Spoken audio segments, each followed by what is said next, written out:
अस्सलाम वालेकुम एवरीवन, क्या हाल चाल है आप लोगों के। उम्मीद है सारे ठीक ठाक होंगे। पिछली वीडियो की हद तक हम लोग United nation framework convention on climate change, जो कि United nation conference on environment and development, better known as the Rio Summit or the Earth Summit 1992, उनके बारे में हम पढ़ चुके हैं। ठीक है, सो UNFCCC was one document that resulted in the aftermath of this Rio summit. Agenda 21 was another document. In the same manner, Forest Principles, the United Nations Convention on Biodiversity, that was in other एक convention थी। ठीक है, so agenda 21 is among this list as well. Agenda 21 क्या है? It is a document, it is a consensus between a lot of countries, 178 countries to be exact, जिसके अंदर उन लोगों ने एक फ्रेमवर्क को अडॉप्ट किया है, एक ऐसा फ्रेमवर्क, एक ऐसा सेट ऑफ प्रिंसिपल जिसको फॉलो करते हुए उन लोगों ने अपने आगे आने वाले एक्शंस को डिवाइस करना है। ठीक है, तो ये एक डॉक्यूमेंट है देन अगेन जो कि इंस्पायर हुआ है फ्रॉम द बर्टलैंड रिपोर्ट ऑफ 1987, जिसके अंदर सबसे पहले सस्टेनेबल डेवलपमेंट की तारीफ दी गई थी। ठीक है, जिसके ऊपर हम एक जिक्र कर चुके हुए हैं पिछले मॉड्यूल के अंदर। तो एजेंडा 21 उससे इंस्पायर्ड है। तो एजेंडा 21 क्या है? It is a comprehensive plan of action to be taken globally, nationally and locally by organizations of the United Nations systems, governments and major groups in every area in which human impacts on the environment. ठीक है, ये बहरहाल एक document है जिसका premise या आप कह लें इसकी जो ओवरआर्किंग थीम है इस डॉक्यूमेंट की, that is development, keeping in view the repercussions that it may cause to the environment.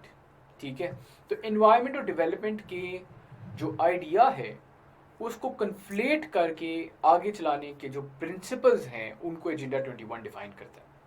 So essentially speaking, agenda 21 is a rule book of sustainable development. ठीक है, so that is why it becomes very important.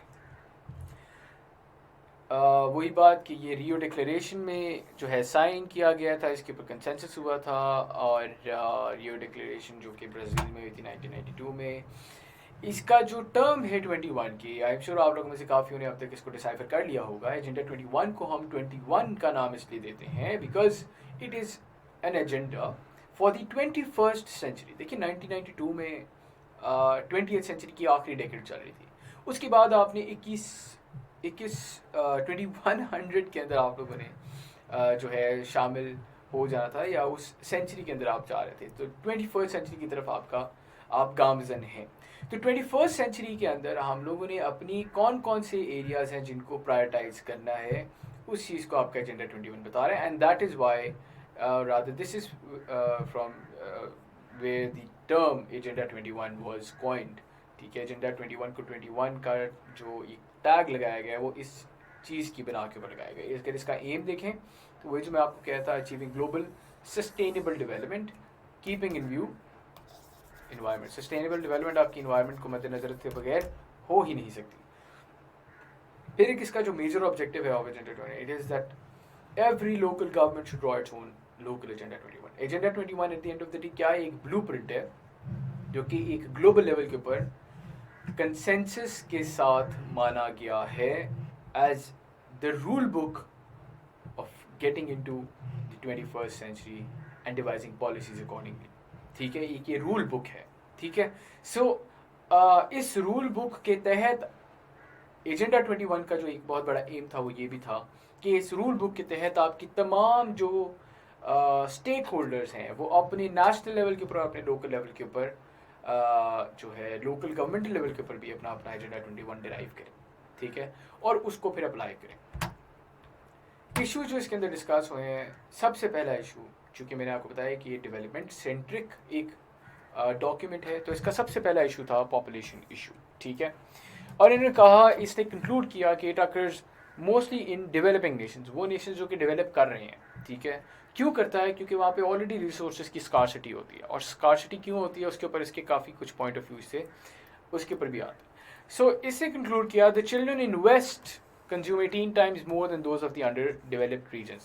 अच्छा, अगर ये कर रहे हैं तो इसकी क्या क्या पहलू निकलते हैं? इसका एक पहलू निकलता है कि आया आपका जो वेस्ट है वो वेल्थ एक्यूमुलेशन ज़्यादा करता है, ठीक है, जिसकी वजह से रिसोर्सेज एक्यूमुलेशन वो ज़्यादा कर रहे हैं, एंड ऑफ कोर्स इस वजह से आपके जो बाकी नेशंस हैं वो रेस में काफ़ी पीछे रह जाते हैं. So this is one reason. The second tangent that we can draw is कि आपका वेस्ट के जो बच्चे हैं, आपके वेस्ट में जो बच्चे पल रहे हैं, they are getting sufficient amount, but due to the scarcity of resources आपके जो डेवलपिंग नेशंस के बच्चे हैं they are consuming quite less, considerably less. उनको शायद 2 वक्त की रोटी भी नहीं मुयसर. देयरफॉर कंक्लूजन क्या ड्रॉ कहता है? The developing countries should control their population and the developed countries should control the use of resources. यानी आपके जो जदीद ममालिक हैं वो अपनी रिसोर्सेज की एक्यूमुलेशन के ऊपर थोड़ा सा हाथ हल्का रखें, और आपके जो पसमानदा इलाका जात हैं, ठीक है, और तरक्की पजीर जिन्हें कहते हैं ममालिक, जो कि अभी तरक्की की तरफ गामज़िन हैं, यानी वो डेवलपिंग नेशंस हैं, वो अपनी अपनी पॉपुलेशन को कंट्रोल करना सीखें.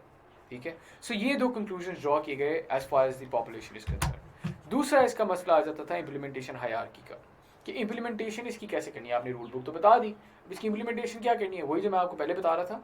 इन्होंने कहा कि आपका एक global level local agenda, global level agenda 21 होगा, फिर आपका नेशनल लेवल होगा, फिर आपका लोकल लेवल होगा. ठीक है.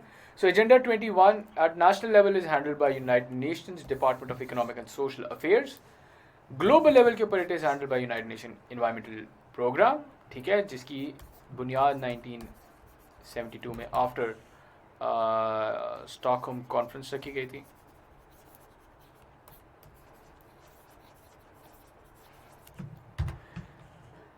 फिर और क्या इशूज इसमें हुए? फिर इसका एक बहुत बड़ा इशू डिस्कस किया गया ऑफ डिजर्टिफिकेशन. ठीक है, that desertification is affecting half of the people of land mass, और इसका ताल्लुक डेवलपमेंट के साथ है, बराह रास्त डेवलपमेंट एंड इन्वायरमेंट. देखिए, इंसान जो है उसकी नेचर में है development. Progress is innate with the concept of a human being. ठीक है, कंसिस्टेंट है ये आइडिया, दोनों आपस में आइडियाज़ कंसिस्टेंट हैं. ठीक है. अब लेकिन मसला यहाँ पे दरपेश ये है कि डेवलपमेंट की कॉस्ट आती है in the form of deforestation. Of course if you want to develop, if you want to urbanize, then you have to clear the land, ठीक है, in order to build cities. तो आपकी जो तकरीबन 100 ममालिक हैं, इसने कहा इस रिपोर्ट ने कि 100 ममालिक, 100 और more than 700 million people in Australia, US and Commonwealth developing nations had the list of industrialization. यानी ये वो ममालिक हैं जिधर आप जिनकी वजह से डिफॉरेस्टेशन अरूज पे है. ठीक है. सो डिफॉरेस्टेशन का ही बराह रास्त ताल्लुक है डिजर्टिफिकेशन के साथ. जहाँ जहाँ आपके फॉरेस्ट ख़त्म हो रहे हैं वहाँ पे ऑटोमेटिकली वो लैंड जो है it is turning into deserts. ठीक है, डेजर्ट्स के अंदर वो तब्दील हो रहे हैं. दिस इज़ क्वाइट प्रॉब्लमेटिक, क्योंकि ज़मीन बंजर हो जाती है, उसके ऊपर कुछ उगाया नहीं जा सकता. आपकी फूड सप्लाई का मसला है, आपकी ओवरऑल ह्यूमन सस्टेनेंस का मसला है, एनवायरमेंटल सस्टेनेंस तो फिर एक चीज़ है. ठीक है. सो ये बात हम लोगों ने कंक्लूड की. इसके अंदर थोड़ा सा एक मसला आ गया था. आपका जो southern part of the world है, it did not really agree with the idea, because according to the southern part of the world, if they are not going to develop, they are going to remain in the very destitute state that they were. ठीक है. और इस वजह से वो कह रहे थे कि यार ये क्लॉज हमें जो है पसंद नहीं आ रहा, और इस वजह से उनका ये एक मसला हमारे साथ चला. बट बहरहाल ये एक मसला जो था टेबल पे, बहरहाल उसका कोई ना कोई सोल्यूशन भी आ गया. सो हमारे लिए इम्पोर्टेंट ये है कि इसके ऊपर हमें सिर्फ ये बताना चाहिए कि इसके ऊपर, इस पर्टिकुलर क्लॉज के ऊपर तमाम लोगों का शुरुआत से ही कंसेंसस डेवलप नहीं था हुआ. फिर एक और बड़ा इशू आ जाता था, वो था आपके फाइनेंसेस का. कि देखिए, अगर आप एजेंडा 21 डिफाइन कर रहे हैं, आपने असूल रख दिए, इन असूलों के ऊपर आपने पॉलिसी मेकिंग करके आपने प्रोजेक्ट्स बनाने हैं, एंड ऑफ कोर्स डेवलपमेंट अपनी आपने उस तरफ लेके जानी. तो इसकी फंडिंग कौन करेगा? How are we going to manage the finances? Because it is a global agenda 21. It is not just applicable to one rich country, it is applicable to rich and poor countries. So how are we going to manage this thing? ठीक है. तो इसके अंदर वही एक असूल चला जिसे हम कहते हैं कॉमन बट डिफरेंशिएटेड रिस्पॉन्सिबिलिटीज़. कि आपके जो क्या कहते हैं अमीर ममालिक हैं, ये अमीर ममालिक जो हैं किसी वजह से अमीर हुए हैं ना, वो हुए हैं इंडस्ट्रियलाइजेशन की बेस के ऊपर. तो इंडस्ट्रियलाइजेशन की बेस के ऊपर अगर अमीर हुए और इंडस्ट्रियलाइजेशन की कॉस्ट हमें ये बेयर करनी पड़ेगी, एनवायरमेंटल रेपरकशंस हैं, तो इस चीज़ का जो ज़्यादा ओनस लाई करता है वो लाई करता है आपके वेस्टर्न या इंडस्ट्रियलाइज नेशंस के ऊपर. इस प्रिंसिपल या इस असूल के तहत कहा यह गया कि 0.7% of each industrialise gross national product, यानी हर इंडस्ट्रियलाइज कंट्री का 0.7% of their GNP which accumulates to $625 billion रफली, जो कि आपकी कॉस्ट है 115 प्रोजेक्ट्स की जो कि एजेंडा 21 के अंडर प्रपोज किए गए, वो एनुअल बेसिस के ऊपर आने चाहिए। और उसके लिए ज़रूरी क्या था कि 0.7% of each industrialise gross national product जो है हर इंडस्ट्रियलाइज कंट्री का जो 0.7% ऑफ देयर GNP है वो ये कंट्रीब्यूट करेंगे, तो तकरीबन $625 बिलियन बन जाएंगे। 92 की बात कर रहा हूँ। लेकिन अगर बात की जाए उनकी असिस्टेंस की, तो the assistance from developed nations is रफली $55 बिलियन, ठीक है, $55 बिलियन इनकी असिस्टेंस है। अगर बात करें कौन से ममालिक हैं जिन्होंने इस क्राइटेरिया को सही से फॉलो किया, तो वो सिर्फ और सिर्फ 3 थे, नॉर्वे, स्वीडन और डेनमार्क, ये तीनों स्कैंडिनेवियन कंट्रीज़ में आ जाते हैं। सो सिर्फ इन तीनों ने फॉलो किया, इसके अलावा किसी ने भी 0.7% वाले क्राइटेरिया को फॉलो नहीं किया। अचीवमेंट्स की अगर बात कर लें, तो at present time at least 85 countries are developed national strategy, वो जो मैं बात कर रहा था ना, ग्लोबल, नेशनल और लोकल हो, आपकी तकरीबन 85 ममालिक ऐसे हैं जिन्होंने एजेंडा 21 का एक नेशनल लेवल एजेंडा 21 जो है उसको डिफाइन कर लिया, और कुछ एरियाज हैं जिनके अंदर वो इसको इम्प्लीमेंट कर रहे हैं। मिसाल के तौर पे thematic policies that articulate broad sustainable development objectives, ऐसी पॉलिसीज ड्राइव की जो कि इनके sustainable development objectives in light of agenda 21 को डिफाइन करते हैं, पहली बात। दूसरी सतह के ऊपर traditional master plans based on national planning cycles, आपका जो हर कंट्री का एक प्लानिंग डिवीजन होता है, जैसे हमारा भी प्लानिंग डिवीजन है, हमारे इस वक्त जो प्लानिंग डिवीजन के मिनिस्टर हैं गालिबन वो खुसरो बख्तियार हैं, ठीक है। इससे पहले पिछले गवर्नमेंट के अंदर it was senator Ahsan Iqbal.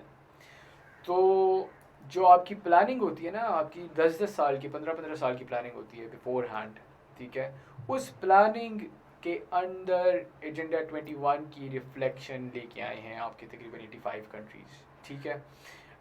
इसके अलावा बात करें तो mechanism and for coordination with donors, ये एक और इसका अचीवमेंट थी, इन द सेंस कि ये भी एक एरिया था जो कि कवर किया in 85 countries. And then strategies to address international obligations to integrate environmental considerations into thematic activities, ठीक है।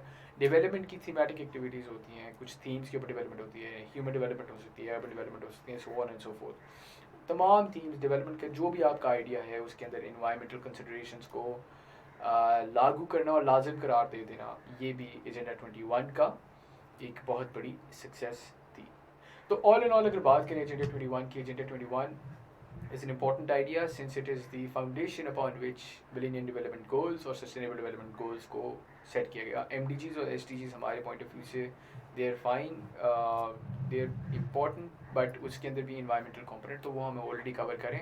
So we're not going to delve into the ideas of Sustainable Development Goals and MDGs, ठीक है।